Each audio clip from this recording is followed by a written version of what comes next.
Badgers.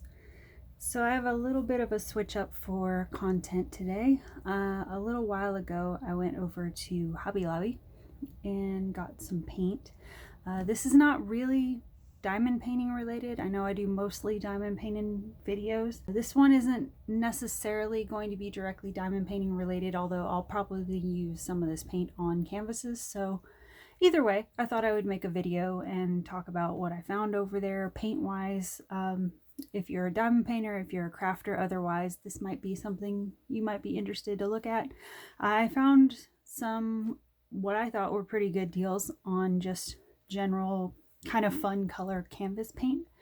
And I did go in there with a specific project in mind, which I'll show you in a second. I just thought I would film this little paint haul I did. I didn't really go in there with the intent of buying this much paint, but yeah, I started seeing stuff and getting ideas and thinking about, future art projects, whether they're going to be diamond painting or not, and just thinking like, wow, this would just be cool to have in my supplies. So originally I went into the Hobby Lobby because I have this Halloween sign that I got at Walmart a few seasons back, 2 or 3 years ago, and it says, I don't know if I can get the whole thing in frame, but it says, yeah, there we go. Okay, it says, "Quit ringing my doorbell, you little sheets." And it's got 3 little ghosts, and this guy is metal. But originally, when I bought this was kind of orangey looking, and you can see, I don't know if it's going to show up that well. Oh, you can kind of see it right there. It's sort of pinkish now. It was more orange colored when I bought it. And it's just been sitting outside. It stayed out on the front porch, hanging up on a sidewall on my front porch pretty much year round since I bought it, because outside of Halloween we actually do get a lot of solicitors in our neighborhood, so I thought it was just funny to just leave it out there. I was looking at it the other day, with Halloween wrapping up and everything, and I was like, I need to do something with this. I want to, like, I don't know, refresh it somehow. So this will be a separate video. I still have to think about what all I want to do to it, because I had the idea that I was going to paint it again somehow, maybe at least the border and maybe, I don't know, some of the words. I haven't decided yet. But just refresh it, probably do the edging, and then I had the idea that I might add some crystals to this, like spare diamond painting crystals to a couple of the words, just to pop them out, and then maybe put like a outdoor friendly clear coat on it or something like that. I haven't decided what all I'm going to do with it, so I'm going to think about it and do that in another video coming up. But that's where this supply run kind of originated from. So I thought I would just show you this stuff and then come back later with the project once I have a better idea of how I want to lay it out and, bring it together, I guess. So originally I went in with the idea that I was going to get probably some sort of like maybe fluorescent paint, probably in orange, maybe in green. I hadn't quite thought about it yet, but it's just one of those excuses. You're like, oh, it's the craft store, I'm just gonna go in and look around and see what happens. And that's always a dangerous game plan if you're any sort of artistic type person. So this is what we ended up with. I started out with different type paints. Originally I had the little model paints like used on like little model cars and stuff, but then I came across this shelf and I was like, I like this idea better. So this, I think it's all the same brand, except for, I'll just show these couple other things real quick. I did get one little bottle of Tester's gloss top coat. I just wanted to try this maybe on a future canvas just to see how it worked as a sealant. I've done this kind of stuff on, like I said, when I've done models and stuff as a kid. I haven't actually done like a little model set in a really long time, but my brother and I used to do them all the time when we were kids. And I remember we used this every so often on stuff like that.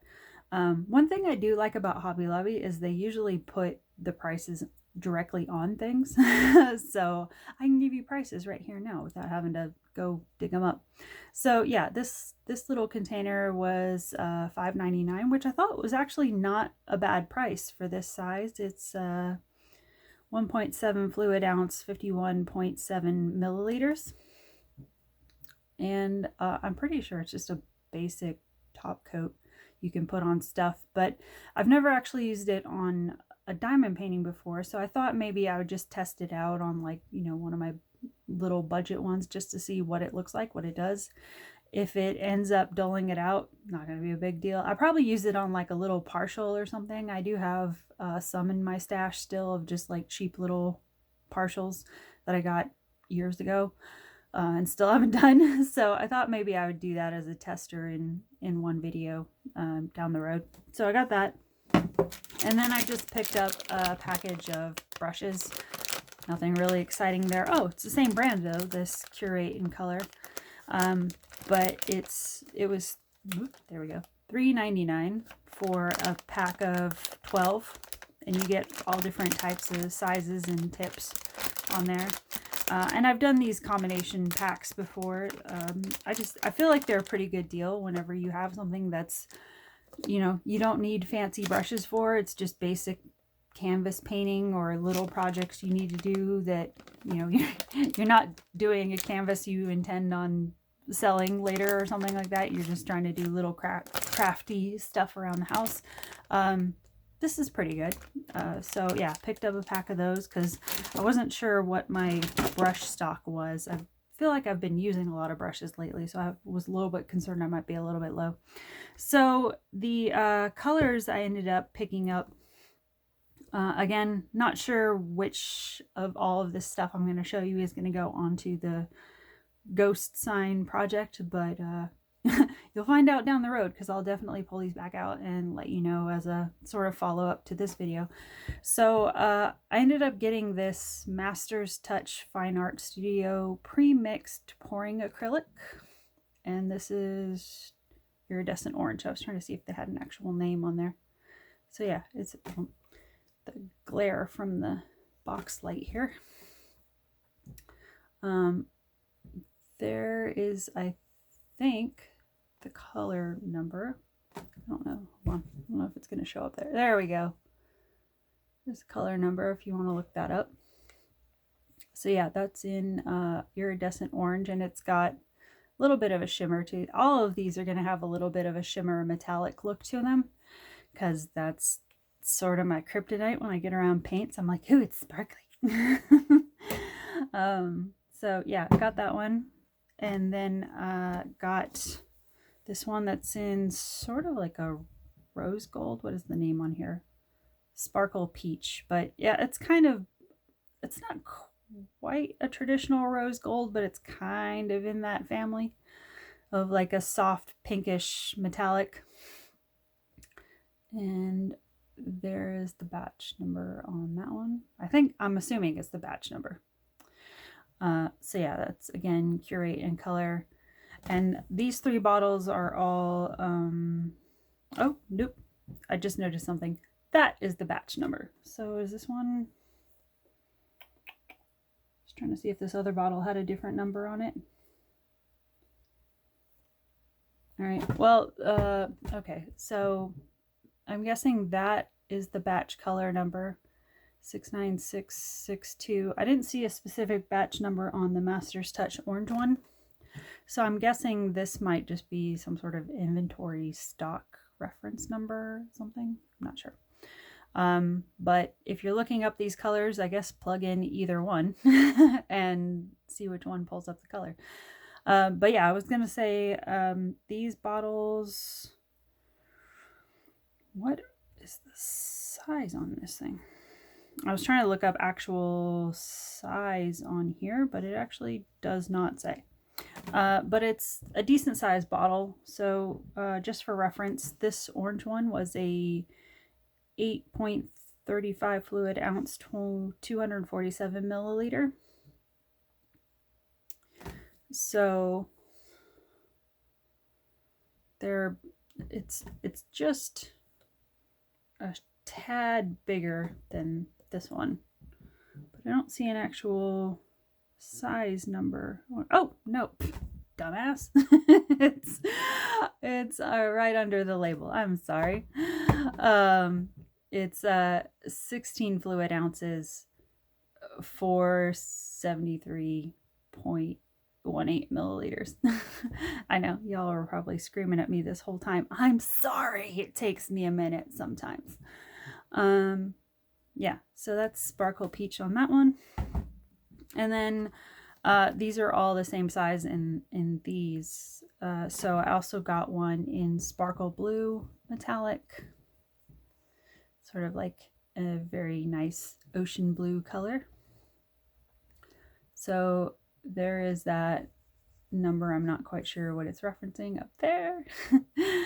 And then the batch number is 69983. And then I got one in Sparkle Green, just very much like it's like a primary green, but with metallic in it. And this batch number is, what is it? 68362. Let's see. There we go. And then random corner number. So there's that one. And all of these were $4.99, which again, I thought, because I was mainly getting these with the idea of using them as canvas paint edging. You know, sometimes if you don't want to do the washi tape around the edge, or if you want to do, you know, like a framing detail inside when you go to frame it or something, this could be a nice option. And if I'm doing that, I'm really only using like a little bit at a time. So I thought, you know, basically $5 for 16 fluid ounces is pretty decent. So yeah, those will last me a while. And then the last thing I got was this 6-pack of, it's sort of like a tester set almost. It's almost like buying a flight of paints. If you guys are, you know, if you ever had your fun pub nights out, you know what a flight is. But kind of similar to that, I guess, if you want to just do like testers. So this is a metallic tempera paint, tempera. I almost wanted to say tempura, but that would mean it was battered.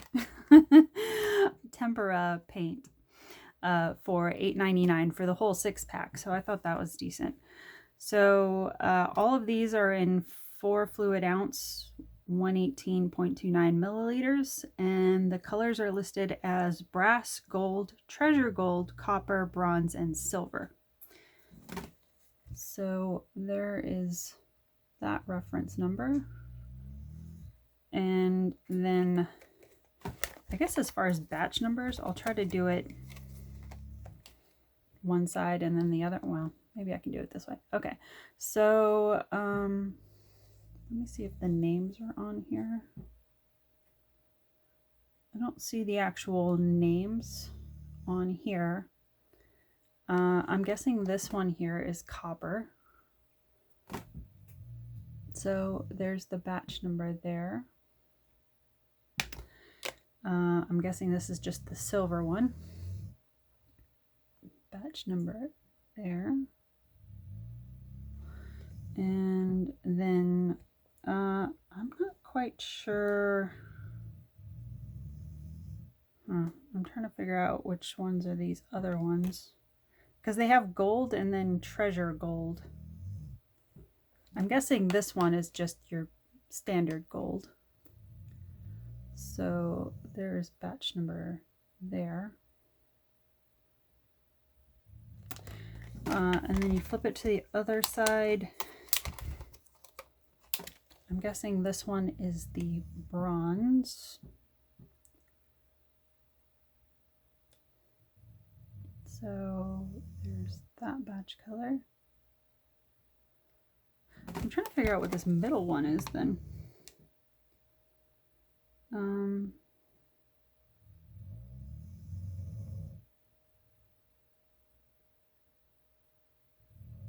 I'm not sure. 1, 2,